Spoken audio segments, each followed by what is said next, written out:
Hey, all things entertaining here, bringing you with a brand new video, and today we're going to be discussing Dragons of Legend and some of the pretty dubious claims that have been made about this particular set for the most part. First, we're going to go over the set in general, as it is kind of interesting to see this set being reprinted. Also, there's some pretty nice imports that we're getting that could very well shake up the meta in some way, and we'll discuss that when we get there. And we want to like I said, I want to talk about some of the interesting claims made by specific YouTubers about this particular set. But this is the Dragons of Legend completed series. For those of you who weren't around when these sets were first released, these cards have some pretty impactful cards for the most part.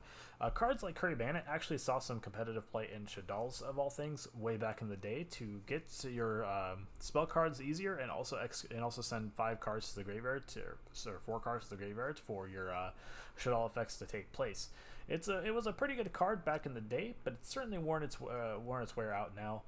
But it was a pretty cool card. We have like the Amulet Dragon, Dark Magician Girl, the Dragon Knight, and Ayatamias. These cards needed a hefty reprint a long time ago, but I think these cards are still going to hold their value as far as collector's edition cards are going to go. The commons are, I think, still pretty cheap, but those could also actually go up in price at some point. Legendary Heart was really cheap, actually. It is what it is, though. As far as the set is concerned, there's nothing too good. There's a Soul Charge reprint in here, and we're going to talk about that in a minute. Carbonetton is actually a card that has been going up in price. I think it was like $5+ as far as I'm concerned. It's pretty good. It's a pretty good card. Being able to get a dragon for free, level 7 or lower dragon monster for free, is pretty good. Yeah, it's pretty good. Mathematician, I think if this card's going to be pretty nice. I think having the secret rare version of this is pretty cool. It makes that card a little easier to get, though. I don't think Mathematician was that hard to get, but it is what it is. Seeing the Cloak is another card that we're going to be talking about in a second, but that's a good reprint. We got the Wiretap. Not gonna really acknowledge that card's existence because Wiretap is not that great. Hands, some pretty outdated cards. These cards were actually really good in the old days. For those of you who are familiar with the whole hat format thing, so pretty good. We got some Tamias, the Knight of Destiny, some Doomvirus Dragon. This card has been reprinted into the ground, and this wasn't really hard to get from the very beginning. Tyrant Burst Dragon might have some more collectability, and so does Mirror Force Dragon. I think Mirror Force Dragon is pretty expensive still, so Finger Kratos is in here. Got these cards. These cards are probably not that great. I mean, this card could actually very well be expensive at some point. I'm not entirely sure, though. Some nice Red Eyes reprints. Red Eyes Spirit is actually a pretty good card for the Red Eyes deck. Tomb Kingdom. The rares were reaching $40, which was crazy considering what the deck actually did, which was pretty much nothing. And as a collector's card, it should not have been this expensive. It might still be pretty expensive going forward, but at least there's an easier avenue to obtain this card. It's certainly not. Certainly the card itself, by the effect, is certainly not worth the $40 price tag. Comic Can and Mimicat, all good reprints. I believe Comic Can was starting to get a little bit of a price boost. I believe it was like $5 or $6. Mimicat, good to see this card getting a secret rare printing again. Everything else seems pretty good. Perdition Princesses, Aqua Actresses. Otis Mirage Dragon is actually an interesting card. This card did see quite a bit of play when Pen Mages were the first iterations of Pen Mages. So it's not a bad card. I wouldn't be surprised if this card made its way back into the deck at some point for some reason. But it's just pretty good. It's not bad. Ray Raptor stuff. There's some nice Ray Raptor cards in here. I believe this card's actually really good, and I believe this card is also kind of good for the deck. I'm not too familiar with Ray Raptors, though. Got a Secret Rare Ben 10 reprint, which I believe the Secret Rare, I don't remember if the Secret Rare was expensive, so we're going to see what all that is about. I believe Secret Rare was pretty pricey. Yeah, about $6. The commons are, the Sister of the Rose commons is not worth anything. The Dimensional Garden Super Rare is about $3, or market price $3, but I think because the reprint's actually cheaper, but that's here and there. It was pretty expensive when that was coming out. Some nice reprints here. This card kept getting bought out, so this is pretty good, and it's good to have nice generic reprints of these cards. I believe this card also was bought out a few times, and it was $6. And this card is just really good. It's just a really good card. Cardians get bought out all the time too, so it's pretty good to have another avenue of that. And here are the imports that we're gonna get. Funny, because one of them is actually called Xyz Import. You know, comedians here, Konami. I mean, they did make Totally Awesome, but we got the 2 Awakening Possessed cards. These cards are going to be hopefully secret rares. If not, they're definitely going to be. They're hopefully going to be secret rares, but they're definitely going to be super rares. If not, I like this because I like the Charmer support. To be quite honest with you, the win one actually is pretty good. When it's special summoned, you just return a card to your opponent's hand. It's pretty nice. It's good removal. I could see this card being somewhat okay in a lot of decks. It's a dragon, so it does have some synergy with a lot of the dragon support that's out there now. Xyz Import, targeting a monster you control, and then target one monster your opponent controls with attack less than that. Attach that card to for Xyz monsters. It just attaches it as material. It's pretty good. 100 Dragon. Not entirely sure if this card's any good.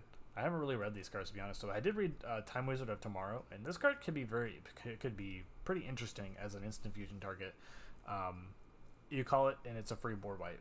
Even if you lose the board, even if you lose it, you take damage. It's still pretty good board wipe. So you don't have to commit a main deck source to it, but instant fusions at once, so maybe not. Cyber Slash Harpy Lady. It's a pretty good cool card. If it's for the Synchro Summon, you can just use any Harpy Lady as a tuner, which is nice. Jinzo Layered is pretty cool. I like the artwork of all these cards, but the meat and potatoes of this video is going to rely mostly on the claim that Soul Charge and Steam the Cloak are going to get unbanned, based off the absurd notion that this card is based on this absurd notion that they're going to be reprinted. I want you guys to take a look at what the set says. Dragons of Legend, the complete series. So, Dragons of Legend complete series is kind of a throwback series. It's a reprint series consisting of the previous Dragons of Legend, and it's just compiling all of those into one set. It's the complete series, so it wouldn't make that much sense for Konami to arbitrarily keep Soul Charge and Steam the Cloak out of the set. For those of you who who haven't experienced the formats in which this card existed, it was pretty PTSD inducing. Being able to special summon pretty much any monster from your graveyard, up to 5 monsters, because you lose 1,000 for each of them, and you can attack. It's some serious turn one energy. People really don't like Maxi. This card, I think, is probably even worse in that regard because of so much advantage it can produce. This card by itself is an extender of all extenders. So I don't think Konami would ever really reprint this card, or not reprint this card, put this card at 1 in any capacity. Steam the Cloak is a little bit more. I'm a little bit more lenient towards this card because if they get rid of Needle Fiber, this card could just be a nice little extender in Black Wings, and they can have it.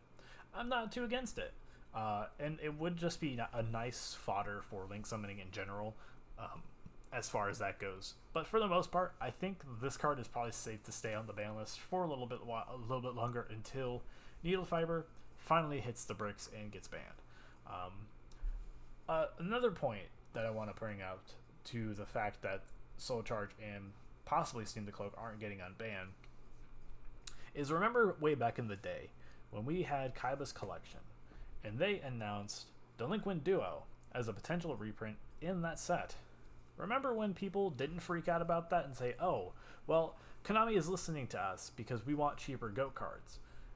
And Delinquent Duo is a frequent card played in GOAT.